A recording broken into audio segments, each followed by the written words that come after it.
What's going on, everyone? I'm Travis Brown with the Eagle alongside Robert Cessna, also with the Eagle. And then this guy back here, he's a part of the Lee Enterprises family. That's Adam Cole of the Auburn Opelika News. And he, of course, is a sister paper to the Eagle, but come out there covering Auburn as Texas A&M will host the Tigers this week in Kyle Field. Adam, what's going on, man? Not much, just same old on the plains, so to speak. But yeah, no, things are good. Things are good. There you go. So let's just start out with the way we start out all of these, and that is, what are some of the key headlines, the biggest headlines for the Tigers heading into this weekend? I think the biggest, maybe say issue for Auburn heading into this weekend is really their rushing attack, their run offense. It was something that was kind of a highlight coming into the year, at least an expected highlight. You know, they kind of had the stabler running backs in Jarquez Hunter and then Damari Alston behind him, and they brought in, you know, a former All-American return man in Brian Battie from South Florida, and they had a four-star freshman in Jeremiah Cobb, and it hasn't really lived up to expectation to this point. And so they're still looking to put that together, and I think that's kind of the biggest thing that they're looking at heading into this week. But to this point, everything else is kind of flashed to some extent. The run defense was not great week one. It cleaned up a ton against Cal and has held up to this point. The passing defense is great. And then Peyton Thorne had a great game last weekend against Samford. Of course, that's FCS, but he's looking to string that along. And so that's really the last piece to kind of put together, so to speak, is that rushing attack for Auburn. How has Hugh Freeze been? What does this Auburn team? How does this Auburn team look different than last year's team?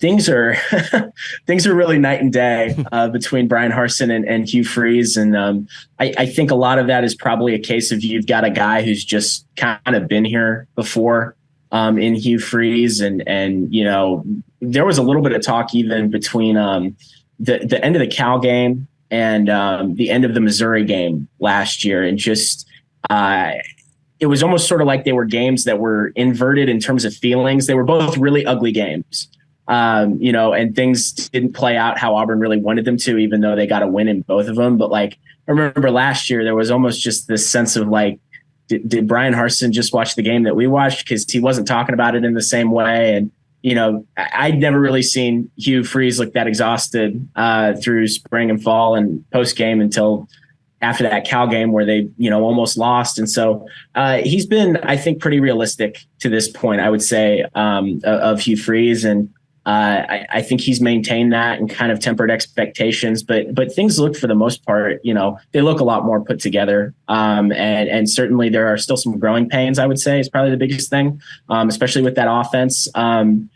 But, you know, they look a lot different for sure from last year to this year. Getting back to that running game, Adam, what about, I did watch the Cal game because it was late. Is this a deal more of the offensive line needing to gel? Because I know they didn't run the ball well, and A&M's got all those five-star defensive linemen. So do you feel the main point of the running game not being able to go is the offensive line? So it was really interesting because the Cal game, looking back on it and kind of going back to a rewatch, I mean, the offensive line, I thought, looked really good. And one of the things that got talked about post game was just, you know, I think you went back and looked at the explosive plays, which would be, I guess, run gains of 10 or more and pass gains of 15 or more. They were all in some circumstance hampered by a turnover or a penalty, whether it was on the play, a penalty before the play, penalty after. They were just sort of things that got shot in the foot to some degree. But against Samford, like, I would almost say it was more so on the offensive line. Things just didn't look the way they did the week before. And so I guess maybe it's a little bit of everything, which is probably not the answer Auburn wants to hear. But at the end of the day, I think they're capable of putting it all together. They just really haven't yet. And it's about to get infinitely harder to do so, like you said, going up against a defensive line and a defense that's, you know, full of five-star recruits. And to add on that, where do you feel the development? You got a quarterback come in, I think he's like started 26 games at Michigan State. Everybody does want that experience, but of course a new coach, new scheme. What should the fans look to get when they see Thorne?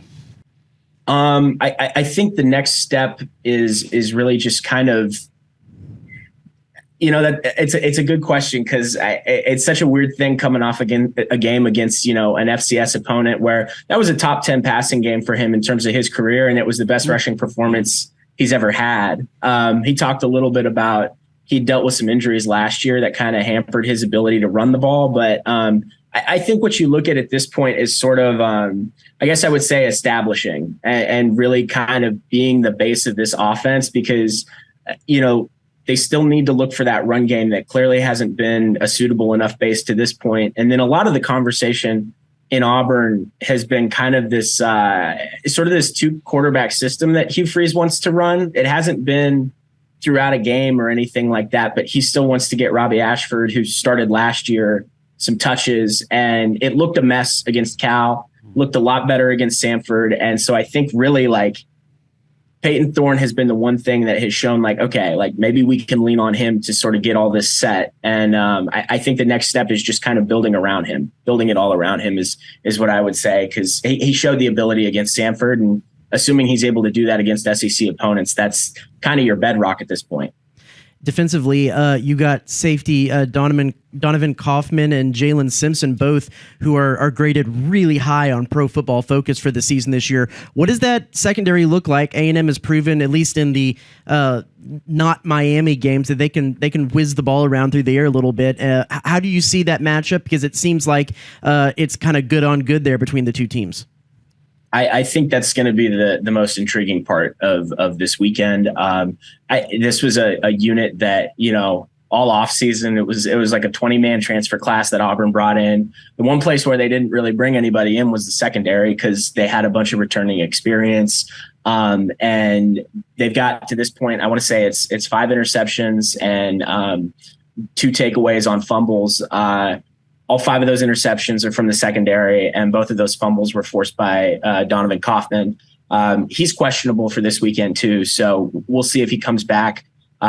Hugh Freeze talked about him being a little more hopeful in terms of him coming back. He did not play against Samford, but that would be a much needed addition this weekend. But I think it's something that, again, this will be kind of, I would say, maybe a watershed moment for Auburn to see how much their successes really translate into SEC play. And I think that's going to be a crucial thing for them moving forward. This is the second time in the last 9 years that they have had 5 interceptions in their first 3 games. It's only the 6th time they've done that since 2000. If you can lean on that, if you can be a takeaway heavy defense that, first year defensive coordinator Ron Roberts, he's sort of preached that, calls it havoc. Takeaways are part of that, of course, but I think they're good. I think they're capable, and I'm interested to see if they're able to keep it up to the same rate against an SEC opponent. But that'll be probably the biggest thing I'm watching this weekend. What do you think is going to be the blueprint for Auburn to come in here and get a victory out of this place, Adam? They're going to have to be better than what they've been. I think really I go back to that run game.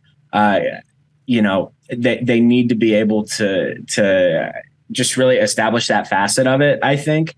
But at the end of the day, I think the turnovers, the takeaways are also going to be something of importance. But really, I would say improving in the run game is going to be the biggest thing. They need to have, quite frankly, in their running back room is where they need to have that more than anything. And then I think maintaining the takeaways, if you can have one momentum turning play, if you can get points off turnovers, I think that's going to prove huge for you. But really, they're just, I would say, all in all, going to have to be better than what they have been for sure if they want to come out of there with a win. Speaking of upsets, so are you a Missouri grad by looking at your shirt, or did you lose? I am. It's a Missouri alumni shirt, I will say. So usually I try to wear just the Mizzou journalism shirt. I root for the J school. That's what I say. Okay. But I thought you just you kicked a 61-yard field goal out in your backyard or something. Yeah. No, that was it's crazy. I heard somebody say earlier this weekend that Harrison Mevis only gets better the further back he gets, which I'm pretty sure is statistically accurate. I'll never forget his first game winner. He was a freshman and I was a senior, and I was covering Mizzou for the Missourian, and he hit a 57-yarder as the clock ran out, I think to sink Arkansas. And it was something else. Like, he came up to the podium after the game and I was like, there's no way this kid's a freshman. Cause he was Yeah, that was going in the minute I walked out there. He was like, I wasn't going to miss that. And to see that this weekend was insane. But it's like, if anyone can hit a 61-yard field goal, I'm like, why not Harrison Mevis? So. And with COVID rules and everything, that was 10 years ago. So, Basically. I mean, I've aged 10 years in that time. That's for sure. So, Adam, I know everybody's excited about Hugh Freeze, 3-0. So, what do you think this team's what record did you pick going in for this team for this season? I think coming into the season, I would say I think I was at 7-5. And I think I had a bit of a different view of the SEC than maybe some folks heading into the year. I think now that we're in it, there are some things that have changed. I was really high on Arkansas coming into the year. Not so sure after last weekend. I will admit to the readers and listeners who I'm sure are Texas A&M fans, I was very much in a mindset of I'm not believing it until I see it with A&M. I still kind of am that way, but I do think things are going a lot better for them than they were last year, of course. So we'll see. I still think I think a successful year for Auburn is a bowl game, which is probably not what Auburn fans want to hear.